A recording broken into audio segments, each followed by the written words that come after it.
کہ جس طرح سے ہم سٹڈی کر رہے ہیں چرچز کو، اسی طرح سے اگر ہم زمانوں کے اعتبار سے اس کا حساب لگائیں تو ہم ایسے وقت میں موجود ہیں جہاں پر ہم مقدسین کی جماعتوں کے ساتھ مل کر کہہ سکتے ہیں کہ ہمارا زمانہ جو ہے آخری زمانوں میں سے وہ ہے جس کے بعد جو ہے اظہار ثانی اور جو ہے بہت سارے جو چیزیں جو کلام مقدس میں لکھی ہیں وہ شروع ہونے کو ہیں۔ آئیے کلام مقدس کی طرف بڑھتے ہیں اور اسے پڑھتے ہیں اور اس پر ہم پھر بات کریں گے۔ اور لودیکیا کی کلیسیا کے فرشتہ کو یہ لکھ کے، مکاشفہ 3 باب اور اس کی 14ویں آیت۔ لودیکیا کی کلیسیا کے فرشتہ کو یہ لکھ کہ جو امین اور سچا اور برحق گواہ اور خدا کی خلقت کا مبدأ ہے، وہ فرماتا ہے، میں تیرے کاموں کو جانتا ہوں۔ ہم پہلے بھی ڈسکس کر چکے ہیں، یہ جملہ ججمنٹل ہے، میں تیرے کاموں کو جانتا ہوں۔ اور جب ہم کسی شخص سے یہ کہتے ہیں میں تینوں بھی جاننا، تیرے کماں بھی جاننا، تیرے باوجداد میں بھی جاننا ہے، یہ ججمنٹل سٹیٹمنٹ ہے۔ جب بھی کبھی لوگ ایسی گفتگو کرتے ہیں، اس کا مطلب ہے کہ انہوں نے پوری چھان بین کر رکھی ہے یا پھر وہ الزام لگا رہے ہیں۔ میں تیرے کاموں کو جانتا ہوں کہ تو نہ تو سرد ہے نہ گرم، کاش کہ تو سرد یا گرم ہوتا، پس چونکہ تو نہ تو گرم ہے نہ سرد بلکہ نیم گرم ہے، اس لیے میں تجھے اپنے منہ سے نکال پھینکنے کو ہوں۔ اور چونکہ تو کہتا ہے کہ میں دولت مند ہوں اور مالدار بن گیا ہوں اور کسی چیز کا محتاج نہیں، وہ اور یہ نہیں جانتا کہ تو کم بخت اور خوار اور غریب اور اندھا اور ننگا ہے، اس لیے میں تجھے صلاح دیتا ہوں کہ مجھ سے آگ میں تپایا ہوا سونا خرید لے تاکہ دولت مند ہو جائے، اور سفید پوشاک لے تاکہ اسے پہن کر ننگے پن کے ظاہر ہونے کی شرمندگی نہ اٹھائے، اور آنکھوں میں لگانے کے لیے سرما لے تاکہ تو بینا ہو جائے۔ میں جن جن کو عزیز رکھتا ہوں ان سب کو ملامت اور تنبیہ کرتا ہوں، پس سرگرم ہو اور توبہ کر۔ دیکھ میں دروازہ پر کھڑا ہوا کھٹکھٹاتا ہوں، اگر کوئی میری آواز سن کر دروازہ کھولے گا تو میں اس کے پاس اندر جا کر اس کے ساتھ کھانا کھاؤں گا اور وہ میرے ساتھ۔ جو غالب آئے میں اسے اپنے ساتھ اپنے تخت پر بٹھاؤں گا، جس طرح میں غالب آ کر اپنے باپ کے ساتھ اس کے تخت پر بیٹھ گیا۔ جس کے کان ہوں وہ سنے کہ روح کلیسیاؤں سے کیا فرماتا ہے۔ کلام مقدس کا یہ حوالہ، یہ باتیں جو ہیں، یہ فائنل لیٹر ہے کلیسیاؤں کو۔ اور جب میں فائنل کا ورڈ لاسٹ نائٹ میں جب اسے لکھ رہا تھا تو مجھے ایک جھرجھری آئی اس بات کو سوچ کر کہ یہ آخری خط ہے، یہ آخری زمانہ ہے، آخری تنبیہ ہے، ملامت ہے، وارننگ ہے کہ تو سرگرم ہو، پرجوش ہو، پر خلوص ہو، تیری باتوں میں ہوس اور کسی قسم کا لالچ اور میرا کام کرنے کے لیے اس کے ساتھ جو ہے ڈوریاں نہیں بندھی ہونی چاہیے۔ بڑے خلوص سے کام کر، جس طرح سے میں نے اپنے باپ کی تابع داری کی تو بھی تابع داری کر۔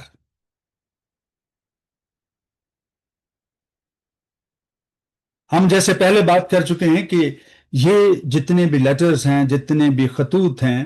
یہ زمانوں اور صدیوں پر کلیسیاؤں کے حالات کو ظاہر کرتے، بیان کرتے، اور خدا کا کلام جو ہے وہ تنبیہ کرتا ہے، نصیحت کرتا ہے۔ یہاں پر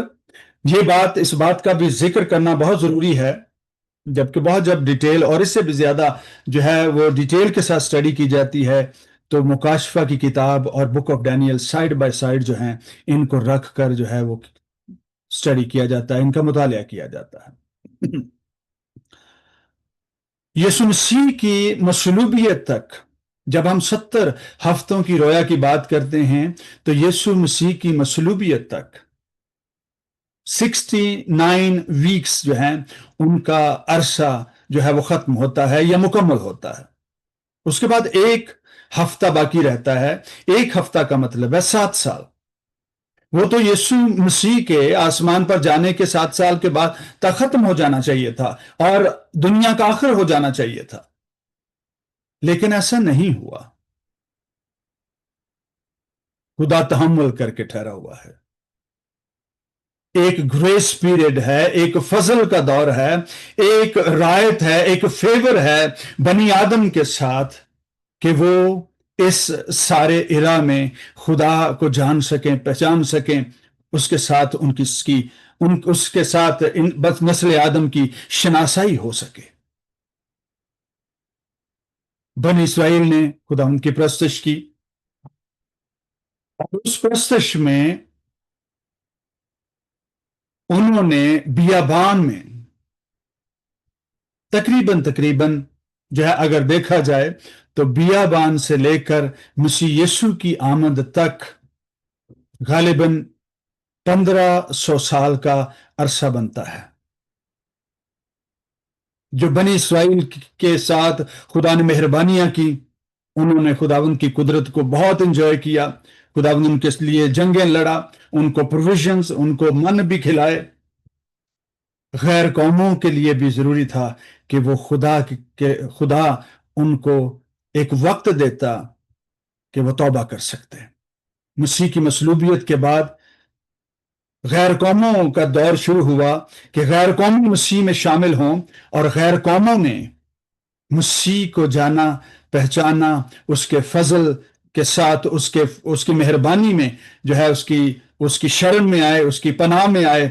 اور یوں غیر قوموں کا دور شروع ہوتا ہے، جو کہ غالباً اب تک 2000 سال سے زیادہ کا عرصہ بیت چکا ہے.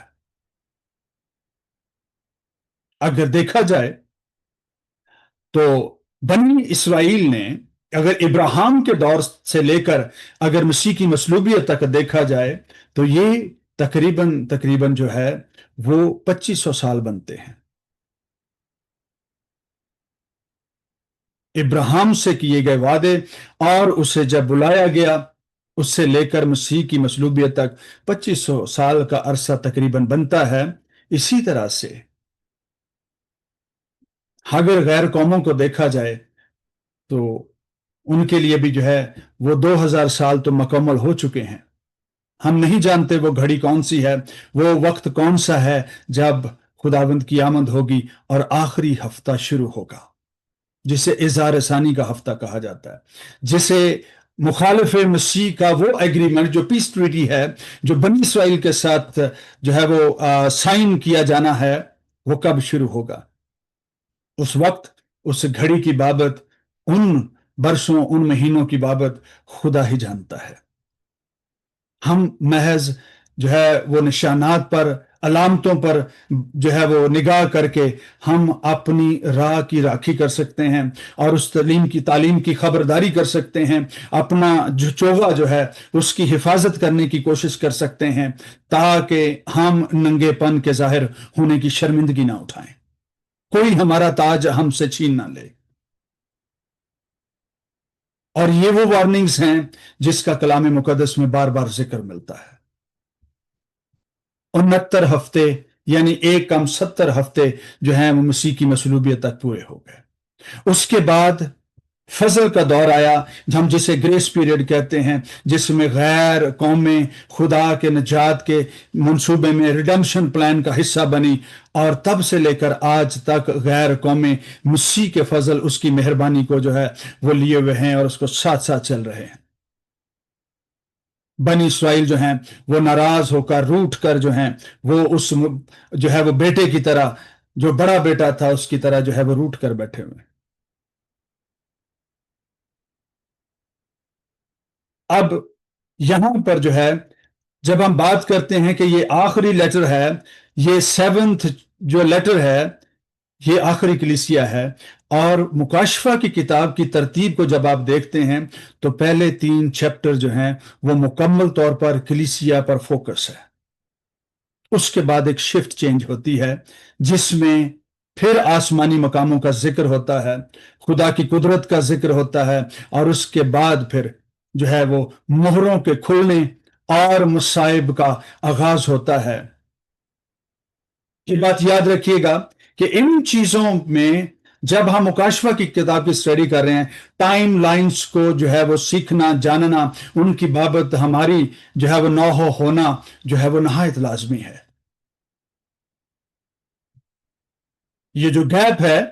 ایک ہفتے کا، 69ویں ہفتے اور 70ویں ہفتے کے درمیان، یہی کلیسیا ہے۔ جب ڈینیل نے اس ویژن کو دیکھا، نہیں جانتے تھے کہ چرچ نام کی چیز کیا ہے، کس طرح سے ہوگی، کیا ہوگا، کون آئے گا، وہ اس بات سے ناواقف تھے، کیونکہ ان کا فوکس یہ تھا کہ میرے شہر کے ساتھ کیا ہوگا اور میری قوم کے ساتھ کیا ہوگا۔ خداوند نے اسے وہی دکھایا، وہی بتایا جو اس نے سوال کیا تھا۔ اس کی توجہ، اس کی فکر جو ہے اور صرف یہ تھی کہ بنی اسرائیل کے ساتھ کیا ہوگا اور مقدس شہر کا کیا بنے گا، اس کا فیوچر کیا ہوگا۔ اور خداوند نے اسے دکھایا 70 ہفتوں کی صورت، رویا کی صورت میں، کہ کس طرح سے اس شہر کے ساتھ، تیرے لوگوں کے ساتھ کیا ہونے والا ہے۔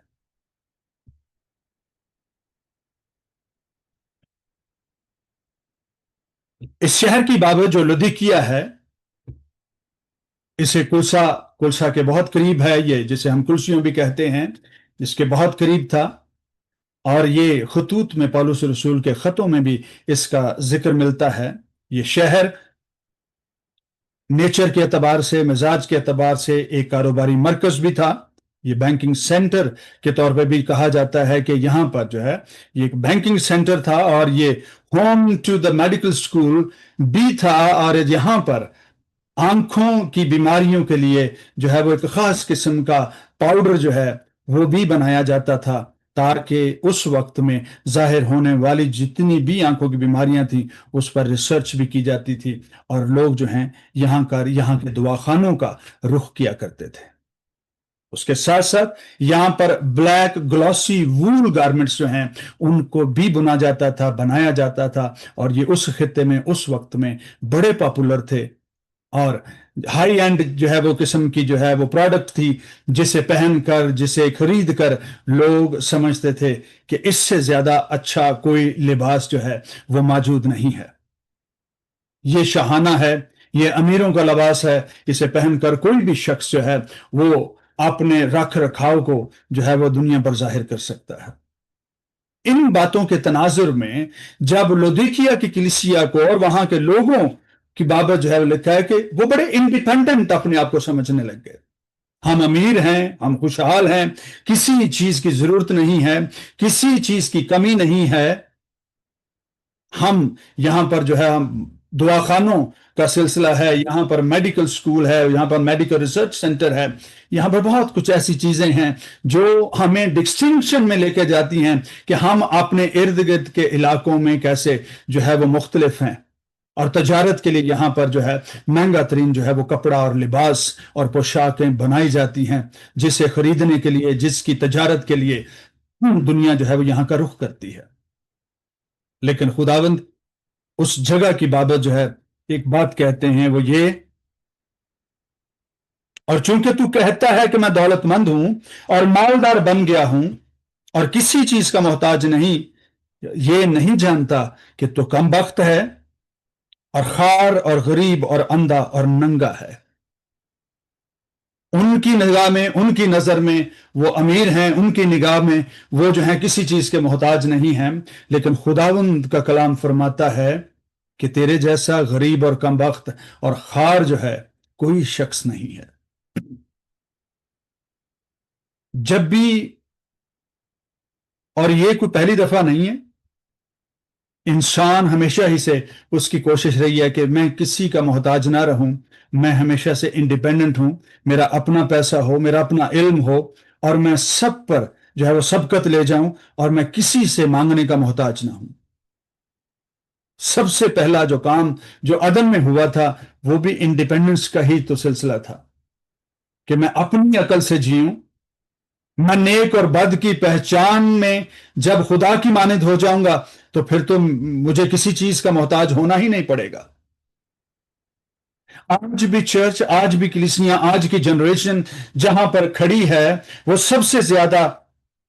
آپ جانتے ہیں، میں تھوڑا سا علم جو مجھے معلوم ہے ٹین ایجرز کے ساتھ یا نوجوانوں کے ساتھ یا اپنے بچوں کے جو ہے وہ ذاتی تجربات سے، وہ یہ کہ ہر نوجوان بچہ جب وہ 14-15 سال کی عمر کو پہنچتا ہے، اس کی کوشش ہوتی ہے میری اپنی آئیڈینٹی ہو، اور وہ سوال کرنا شروع کرتا ہے میں کب جو ہے ڈی ایم وی جا کر جو ہے میں کب جو ہے وہ اپنا آئی ڈی کارڈ کا بنوا سکتا ہوں۔ جب اس کے اسکول میں آئی ڈی کارڈ ملتا ہے 9th اور 10th گریڈ میں جا کر، وہ بڑا خوش ہوتا ہے، اسے بڑے فخر سے جو ہے وہ اپنی پتلون کے سائڈ پر لٹکا کر رکھتا ہے تاکہ دنیا دیکھے کہ میرے پاس آئی ڈی کارڈ ہے۔ اس کی اپنی آئیڈینٹی، اس کا اپنا نام، اس کی اپنی تصویر جو اس کے کارڈ پر موجود ہے۔ تھوڑا سا اور بڑا ہوتا ہے، ان کی کوشش ہوتی ہے کہ ہماری جیب میں ہمارے اپنے پیسے ہوں، وہ خواہ خود کے کمائے ہوئے ہوں یا پھر والدین سے لیے ہوئے ہوں، وہ اس بات سے خوشی محسوس کرتے ہیں کہ ہم انڈیپینڈنٹ ہیں۔ والدین ہم جب شاپنگ کریں تو والدین ہمارے لیے پیمنٹ نہ کریں، بلکہ ہم خود جا کر کاؤنٹر پر جو ہے وہ پیسے رکھیں یا کارڈ رکھیں تاکہ ہم خود پے کر سکیں۔ تھوڑے سے اور بڑے ہوتے ہیں، ان کو آزادی ملتی ہے کہ وہ اپنے اپنے کاموں کی بابت، اپنے سبجیکٹس کی بابت، اپنی لائف کی بابت فیصلے کرنا جو ہے وہ چاہیں۔ والدین اگر انٹرپٹ کرتے ہیں تو وہ کہتے ہیں آئی نو دیٹ، میں جانتا ہوں مجھے کیا کرنا ہے، میں نے اس کو جو ہے وہ جان لیا ہے۔ وہ پھر اور اس کے بعد پھر اپنی جاب کی بابت، فیوچر جو کہ جاب ابھی ہے بھی نہیں ہے، اس کے پیسوں کی کیلکولیشن کرتے رہتے ہیں۔ اگر میں اتنے ڈالرز پر آور کماؤں گا تو میرے پاس کتنے پیسے ہو جائیں گے۔ پھر ایک وقت آتا ہے بچے اسکول سے بریک لینا چاہتے ہیں تاکہ پیسہ کما سکیں۔ وہ پلان کرتے ہیں اگر میں 6 مہینے بریک لیتا ہوں اور اس میں نوکری کرتا ہوں، اگر میں جو ہے $100 جو ہے وہ ایک ہفتے میں کماؤں گا تو میرے مہینے میں اور پھر اتنے مہینوں میں میرے پاس کتنے پیسے ہوں گے۔ By the and of the day جب وہ اپنے پلانس کو ایگزیکیوٹ کرتے ہیں، by the and of the day school سے چھٹی بھی کی، پیسے بھی جیب میں نہ رہے، اور جتنی چیزیں ان کی اپنی کیلکولیشن اور ہر اپنی سوچ کے مطابق تھیں وہ سب کی سب فیلئر کا شکار ہوتی ہیں۔ تب ان کو اندازہ ہوتا ہے کہ ہم کتنے جو ہیں کس قدر نادانی کا شکار ہیں، ہمارا علم ناقص ہے،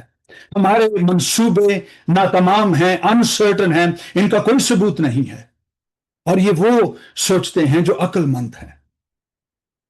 ہارڈر وے میں زندگی کو سیکھتے ہیں۔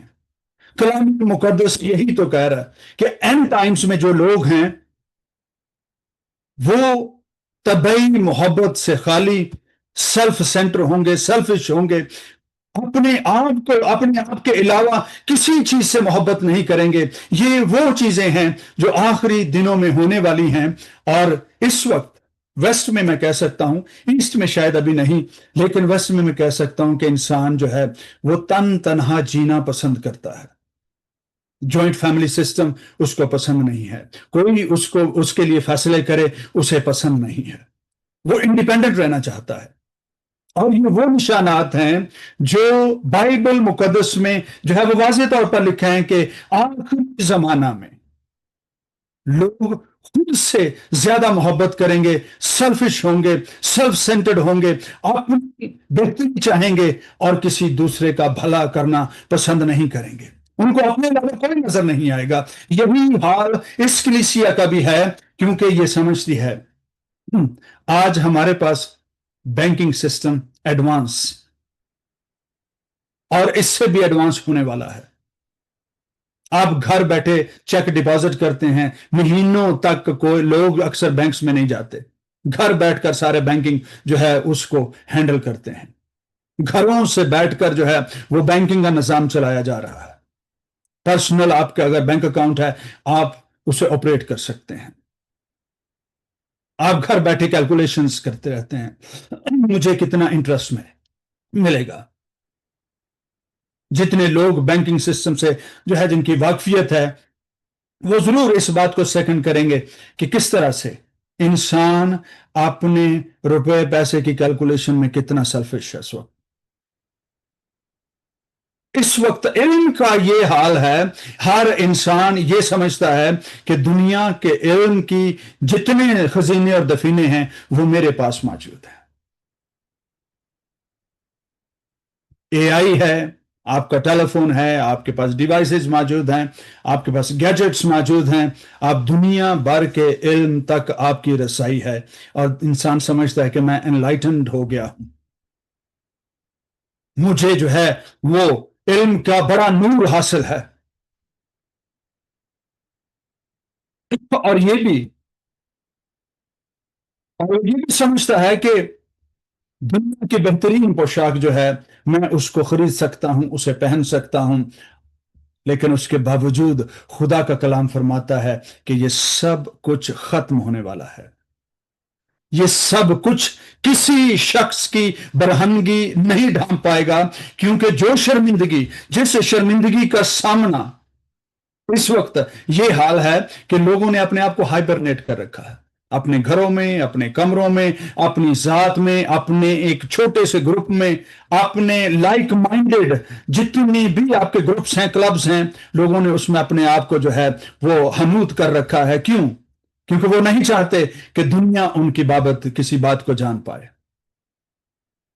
لیکن اس وقت سے چرچ کو، انڈیویجولز کو، ہم سب کو اس وقت سے ڈرنا چاہیے جب آسمان کے لشکر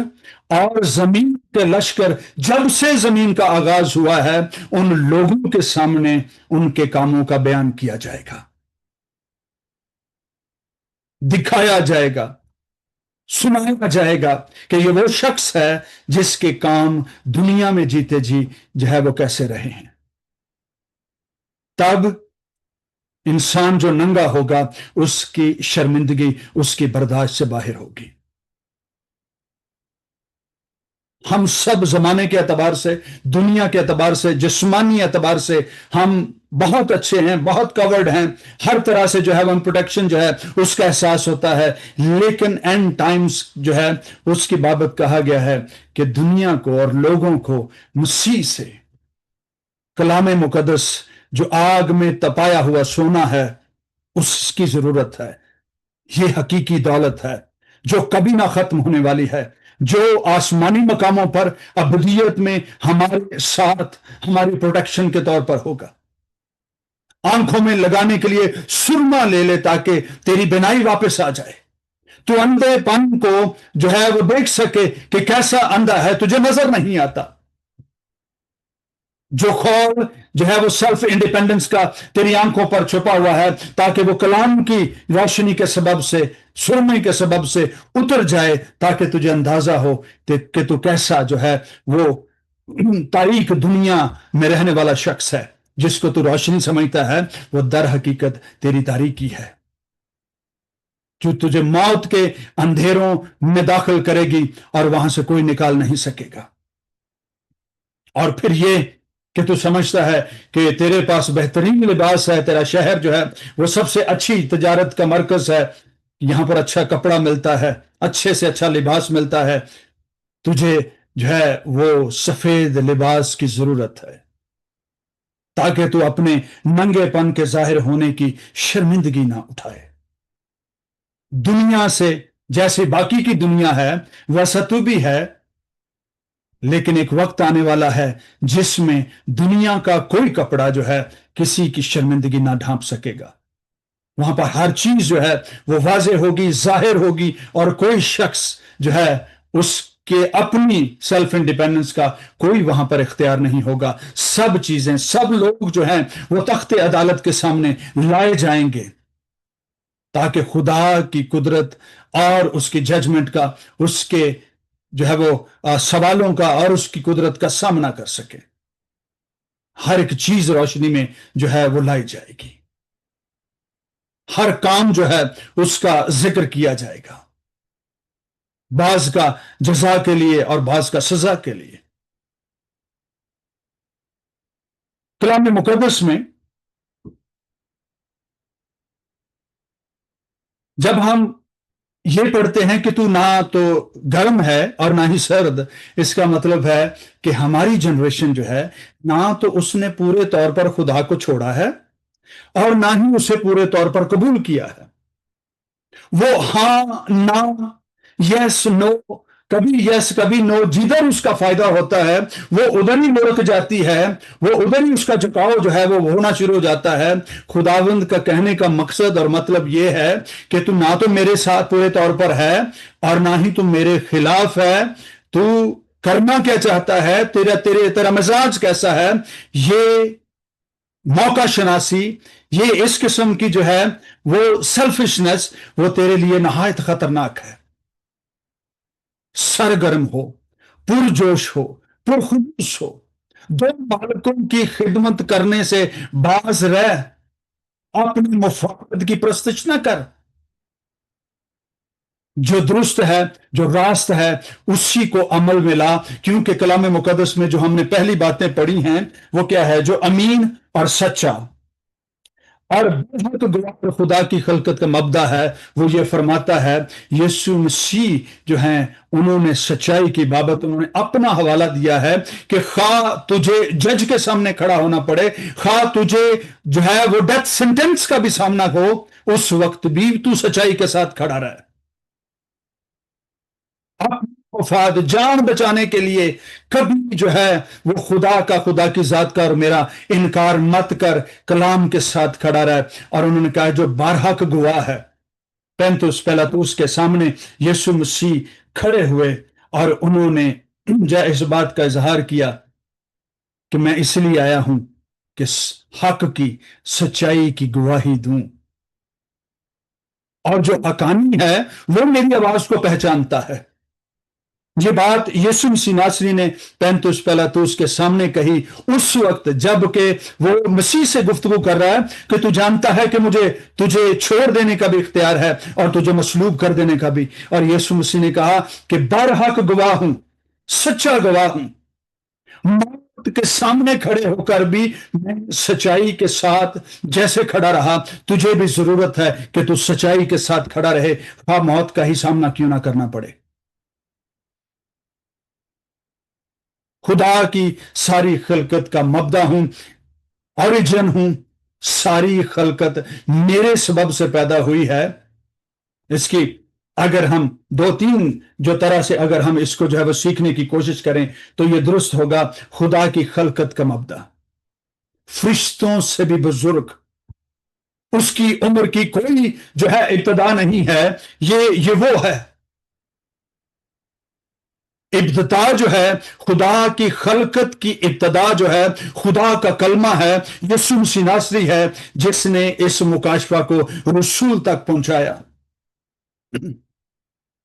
وہ فرشتوں سے بھی بڑھ کر اور بزرگ ہے، وہ کریٹڈ بینگ نہیں ہے، وہ کریٹڈ اٹرنل بینگ ہے جو خدا کے ساتھ ابتدا سے موجود ہے۔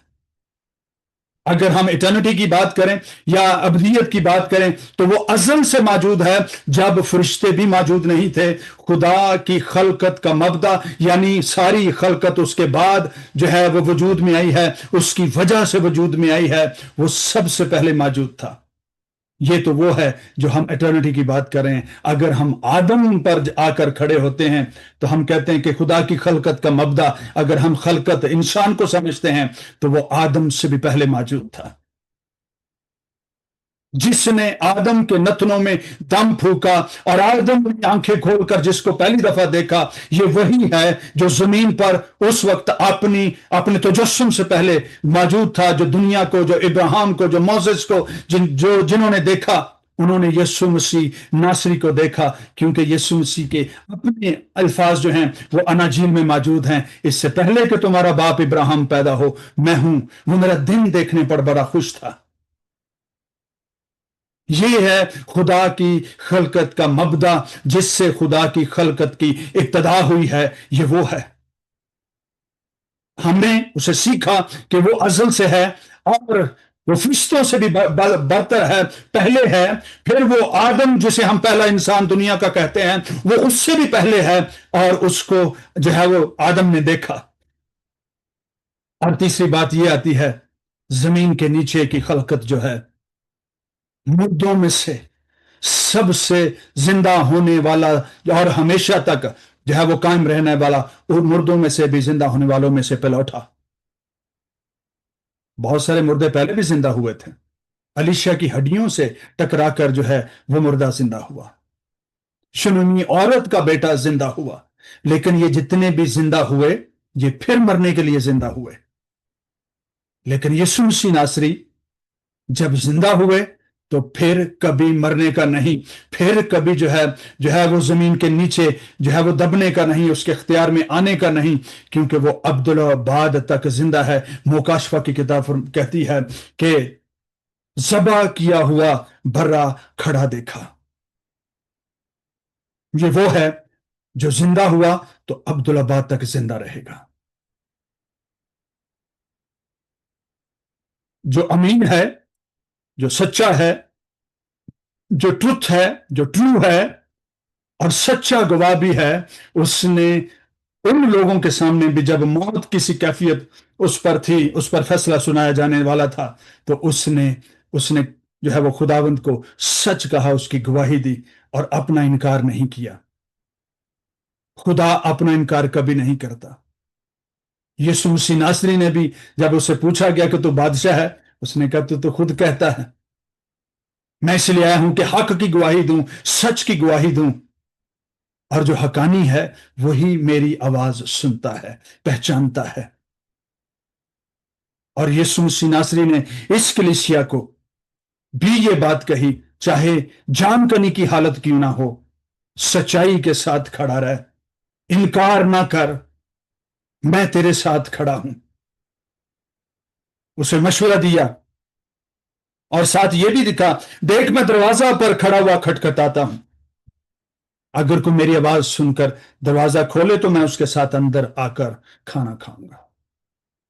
کاش کہ مسیح کلیسیا کے دروازوں کے باہر نہیں بلکہ دروازوں کے اندر اس کے ساتھ کھڑا ہو۔ آج بھی بہت ساری ایسی کلیسیائیں، ایسی بہت ساری زندگیاں موجود ہیں جن کے مسیح جن کے باہر کھڑا ہے، اجنبی کے طور پر ہے، وہ اس سے ناواقف ہیں، نہیں جانتے، کوئی رفاقت نہیں ہے۔ اور ہماری آج کی جنریشن جس کے لیے ہم فکر مند بھی ہیں، دعا بھی کرتے ہیں، سمجھانے کی بھی کوشش کرتے ہیں، جہاں جہاں تک ہماری پہنچ ہوتی ہے، دعا کرتے ہیں کہ کاش ہماری جنریشن خدا سے جو ہے وہ واقف ہو جائے، جان پائے کہ وہ کیسا قادر ہے۔ کاش کہ خداوند کلیسیاؤں کے ساتھ دروازوں کے اندر ہو، ان کے ساتھ پہلے سے موجود ہو۔ اس نے کہا میں باہر ہی کھڑا دروازہ کھٹکھٹا رہا ہوں، میں کھٹکھٹاتا ہوں،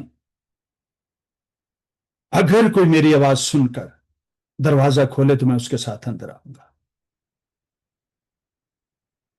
کلیسیا کی حالت آج یہ ہے کہ مسیح جو ہے وہ دروازوں کے باہر کھڑا ہے، اور کلیسیا جو ہے وہ اپنی سیلف انڈیپینڈنس میں اس نے اپنے دل کے دروازوں کو بند کر رکھا ہے، ان کے قفل اندر سے کھل ہی نہیں رہے ہیں۔